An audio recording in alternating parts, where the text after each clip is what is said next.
हमने अभी स्टे कर लिया है एक चश्मे पे। बड़ा प्यारा चश्मा है और बड़ा ही मीठा पानी है इस चश्मे का।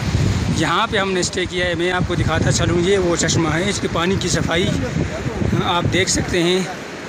ये है वो मकाम, साफ़ सुथरा पानी है। ये देखिए साफ़ सुथरा पानी। और ये हैं हमारे जनाब हुसैन वली साहब, GPS रुईबेक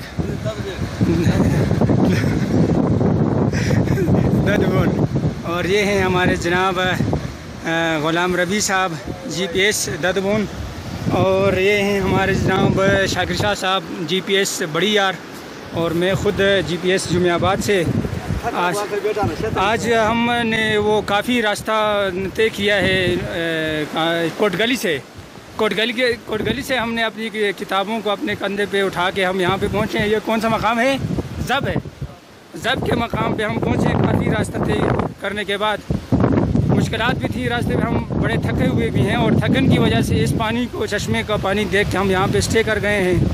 इंशाल्लाह यहाँ पे दमा शमा करने के बाद आगे अगले अपनी उस मंजिल मकसूद की तरफ गामजन हो जाएंगे, जहाँ पे हमारा कैंपस लगाया गया है।